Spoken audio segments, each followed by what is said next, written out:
இன்னைக்கு சப்ளிமெண்ட்ரியில் நம்ம அன்னைக்கு பார்த்தோம் இல்லையா, பாரத வருஷம். பாரத வருஷன்றது இந்த பூலோகம்.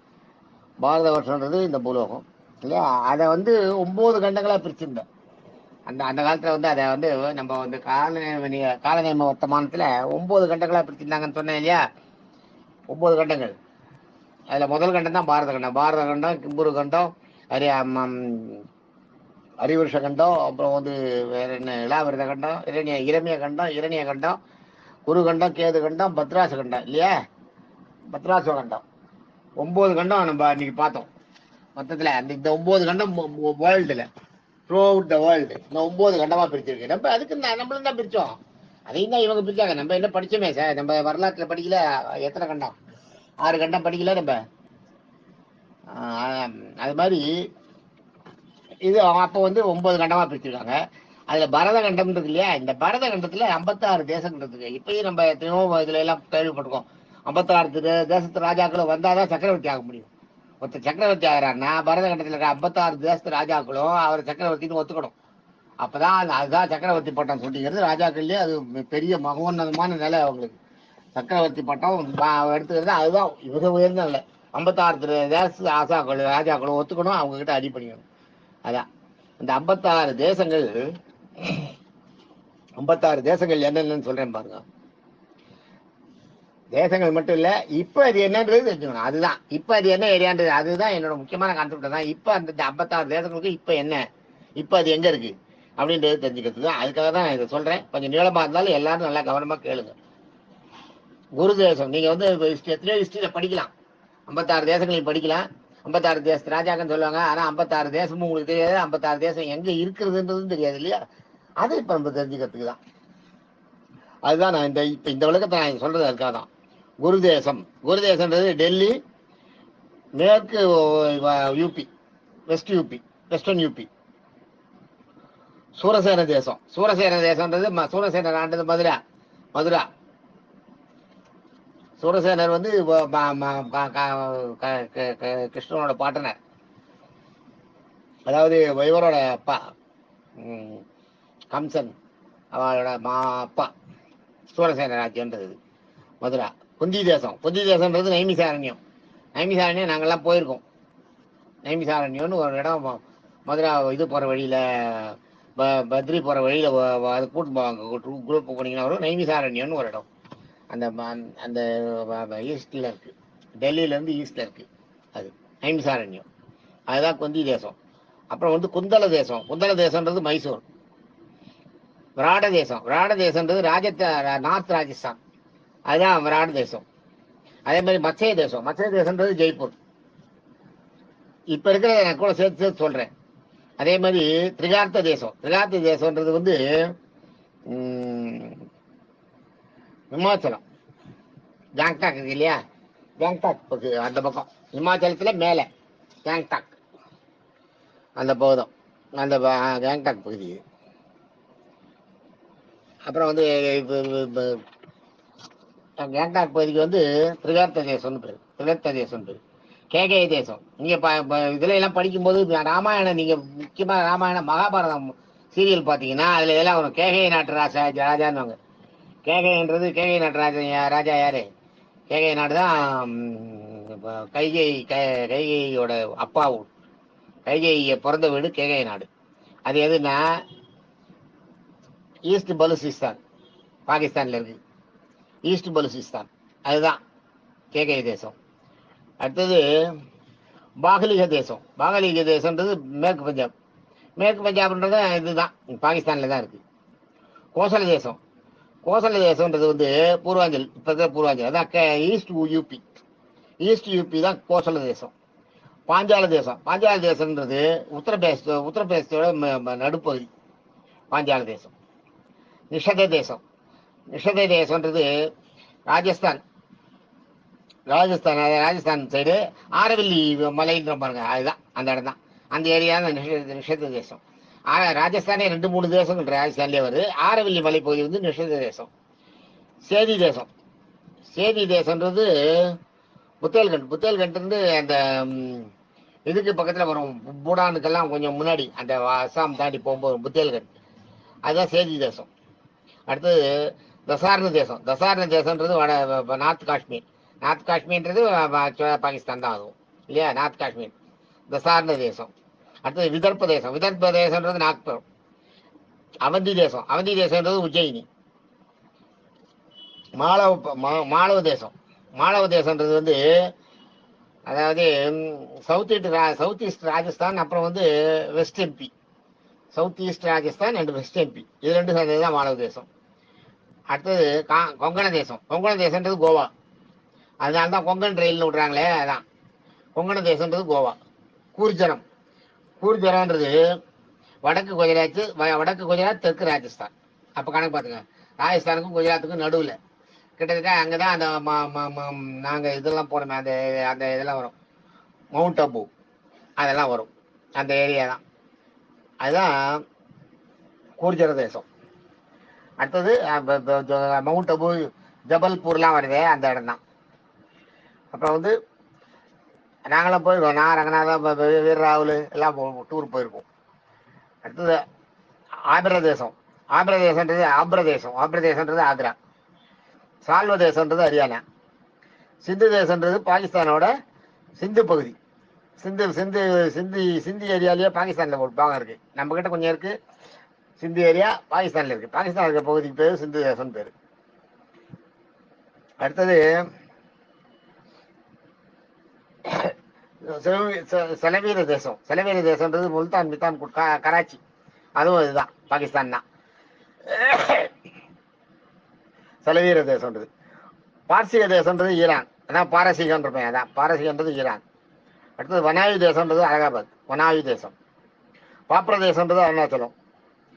கிராத தேசம்ன்றது வந்து திபெத். கிராத தேசம்ன்றது திபெத். காந்தாரம் தான் சகுனியோட ஊர். காந்தாரம்ன்றது கந்தஹார், ஆப்கானிஸ்தான், ஞாபகம் வச்சுங்க. ஆப்கானிஸ்தான் முஸ்லீம் கண்ட்ரி. கரெக்டாக சகுனியோட ஊர் அதுதான், ஆப்கான் தான் காந்தாரம். அப்ப எல்லாம் வந்து முஸ்லீம்ன்றது கிடையாது, பரதகண்டத்தில் அது ஒரு பகுதி. அதுக்கப்புறம் தான் இந்த மதங்கள்லாம் முஸ்லீம், கிறிஸ்டின், நமக்கு முகமதிய மதம், கிறிஸ்துவ மதம்லாம் அப்புறம் தான் ஏற்பட்டது. இது வந்து எத்தனையோ காலத்து பழசு. அடுத்தது மத்திர தேசம். மத்திர தேசம்ன்றது வந்து பஞ்சாப், சியால்கோட் பாகிஸ்தான் தான். அதுவும் சியால்கோட் பாகிஸ்தான் உள்ள அந்த border. Sialkot Pakistan border, very border. அதே மாதிரி காஷ்மீர் தேசம். காஷ்மீர் தேசம்ன்றது காஷ்மீர். காம்போஜம்ன்றது இந்துக்குஷ், அந்த மலை, இந்துக்குஷ் மலை, இமயமலை அடிவாரத்தில் அந்த கீழே இறங்கி வர்றது இந்துக்குஷ்ன்ற அந்த மலைப்பகுதி இருக்கு இல்லையா, அதுதான் அஸ்ஸாம். அந்த இது அந்த மலைத்தொடர் அப்படியே, அதாவது இமயமலை தொடர் வந்து அஸ்ஸாம் சைடில் இறங்கும், கொஞ்சம் டவுன் ஆகும். அந்த இடத்துக்கு பேர் தான் இந்துக்குஷ் மலைகள். அதுதான் வந்து என்ன சொன்னேன், காம்போஜம். அடுத்தது நேபாள் தேசம். நேபாள் தெரியும். ஆரட்ட தேசம். ஆரட்ட தேசம்ன்றது வந்து கோதாவரி நதி பார்டர், கோதாவரி நதிக்கரை ஓரம், அதுதான் ஆரட்ட தேசம். இந்த நதிக்கரையில் இந்த ஓரம், அந்த ஓரம் நடுவில் நதி, அந்த பகுதி சேர்ந்தது வந்து ஆரட்ட தேசம்ன்றது. விதேக தேசம்ன்றது பீகாருக்கும் பீகாரில் நேபாளுக்கும் பீகாருக்கும் ஒரு பார்டர் இல்லையா, அந்த ஏரியா தான் விதேக தேசம். பார்வத தேசம்ன்றது பூட்டான் தான் பார்வத தேசம். சீன தேசம், சீனா தெரியும். காம்ரூப் தேசம்ன்றது அஸ்ஸாம், கவுஹாத்தி. அதான் காம்ரூப் எக்ஸ்பிரஸ் போறது பாருங்க, அதான் அதனால தான் எல்லாம் அது பார்த்து தான் வச்சுருக்காங்க. காம்ரூப் எக்ஸ்பிரஸ் போறது பாருங்க, அஸ்ஸாம். அதுக்கு அந்த இடத்துக்கு பேர் கவுஹாத்தி ஏரியாவுக்கு பேர் காம்ரூப்னு பேர், காம்ரூப் பகுதி. அப்புறம் வந்து பிராக்ஜோதிஷ தேசம்னா அஸ்ஸாம், கவுஹாத்தியை தாண்டி இந்த காம்ரூப தேசத்தை தாண்டினது பிராக்ஜோதிஷ தேசம். கவுஹாத்தியை தாண்டி அந்த இது வரைக்கும் போகும் பாருங்க, என்னது அந்த மேகாலயா, அந்த உள்ள எல்லாம் போகும், அதுதான் டிப்ருகர் வரைக்கும். கவுஹாத்தி தாண்டி டிப்ருகர் வரைக்கும் உள்ள போகும், அந்த ஏரியா பேர் பிராக்ஜோதிஷ தேசம். அடுத்தது சிம்ம தேசம்ன்றது பல்லவ தேசம். ஞாபகம், சிம்ம தேசம்ன்றது பல்லவ தேசம்ன்றது நம்ம இடம், நம்ம இருக்கிற இடம் பல்லவ தேசம். அதுதான் இது. இப்ப நம்ம இருக்கிறது வந்து சிம்ம தேசம் தான், பல்லவனோட தேசம். உத்கல தேசம்ன்றது ஒரிசாவோட வெஸ்ட், இந்த பார்டர் எம்பி ஒரிசா டச் ஆகுது அந்த இடம் உத்கார் தேசம். அங்கதேசம்ன்றது பீகார். வங்கதேசம்ன்றது பங்களாதேஷ், அது தெரியும் நமக்கு. மகத தேசம்ன்றது பாட்னா, பாடலிபுத்திரம், அதான் மகத தேசம்.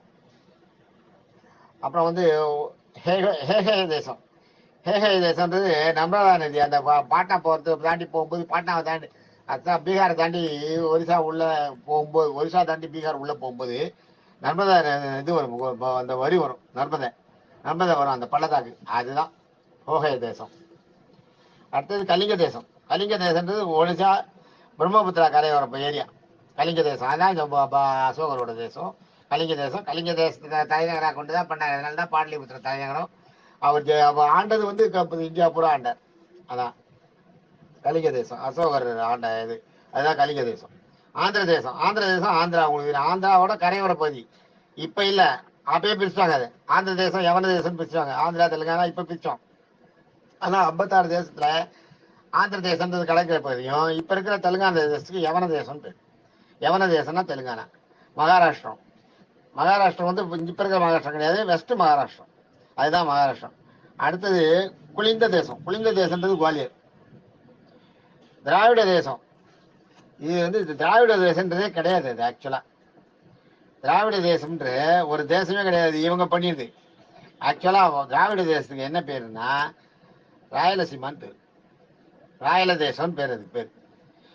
ஆனா இவங்க திராவிட தேசம்னு அதை கொண்டு வந்துட்டாங்க, தெரிஞ்சுங்க. ராயல தேசம் பேர்.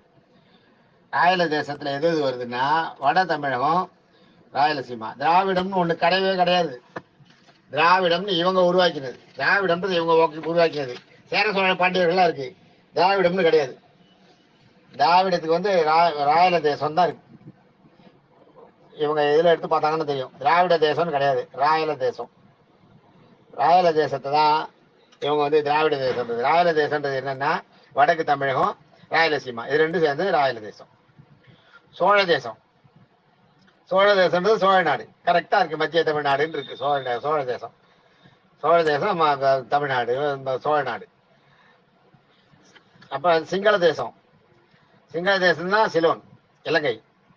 சிங்கள தேசம் அப்பயே இருந்திருக்கு, அது வந்து இந்த 56 தேசத்துக்குள்ள அதுவும் வந்திருக்கு சிங்கள தேசம். அடுத்தது பாண்டிய தேசம், பாண்டிய நாடு, அது இருந்திருக்கு, பாண்டிய நாடு இருந்திருக்கு. அதே மாதிரி பாத்தீங்கன்னா சௌர தேசம்ன்றது சேர நாடு. சௌர தேசம்னா அது சேர நாட்டுக்கு சௌர தேசம் பாரு. அதுக்கப்புறம் தான் அது சேர நாட்டுன்னு ஆட்சி போட்டுருக்கு. சௌர தேசம்னா சேர நாடு. அடுத்தது உங்களுக்கு என்னன்னா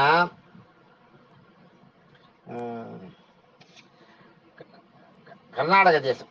அதான் கர்நாடக தேசம்னா இது சாளுக்கிய தேசம்னு வாங்காது. சாளுக்கிய தேசம்ன்றது கர்நாடக தேசம், சாளுக்கிய அரசர்கள் ஆண்டதுன்றது சொல்லுவோம் இல்லையா. சாளுக்கிய தேசம்னு சொல்றது கர்நாடக தேசம், கர்நாடகாவுக்கு பேர் சாளுக்கிய தேசம் பேர். அடுத்தது காசி தேசம். காசி ஒரு தேசமா இருந்திருக்கு அந்த காலத்துல. ஆக இப்ப இது வரைக்கும் நீங்க பாத்தீங்கன்னா 56 தேசங்கள் நம்ம பாத்துக்கோம். 56 தேசங்கள். இப்ப இந்த 56 தேசங்கள் பேரும் நமக்கு தெரியாது, அது எங்க இருக்குன்றதும் தெரியாது இல்லையா. இப்ப நான் இது சொன்னேன், இதை ஒரு ரெக்கார்டா நீங்க முடிஞ்சா பாத்துக்க, எடுத்துக்க, எழுதி கூட வச்சுங்க பேப்பர்ல. அதை வந்து இந்த கர்நாடக தேசம்ன்றதான் சாளுக்கிய தேசம். சாளுக்கிய தேசம் வந்து கர்நாடக தேசம். மீது எல்லாத்துக்கும் அதுக்கு தேசம் உண்டு. எல்லாம் இத்தனை தேசமும் இவ்வளவும் வந்து 56 தேசங்களை இதை உள்ளடக்கினது தான். இப்ப நான் எந்த ஏரியா சொன்னேன், பெங்கால்லாம் சொல்லியிருக்கேன், நேபாளம் சொல்லியிருக்கேன். நேபாள், இலங்கை உட்பட, அந்த பக்கத்துல பாகிஸ்தான், இந்த பக்கத்துல ஆப்கானிஸ்தான், சீனா, எல்லாம் சேர்ந்ததுதான் பரதகண்டம். அந்த 9 கண்டத்துல பூலோகத்தை, ஜம்பு தீபத்தை 9 கடமா பிரிச்சதுல பரதகண்டம் இப்ப நான் சொன்னதெல்லாம் 56 தேசங்கள். பரதகண்டத்தோட தேசங்கள் 56. இந்த 56 தேசங்களையும் சொன்னேன். நான் இப்ப 56 தேசங்களோட வரலாற்று பேரையும் சொன்னேன். இப்ப அது அந்த பேர் மாற்றம் அடைஞ்சு இப்ப அது என்ன பேர்ல இருக்குன்றதையும் சொல்லியிருக்கேன். நீங்க ரெக்கார்டா கையில வச்சுக்கோ, நல்லது. தேங்க்யூ.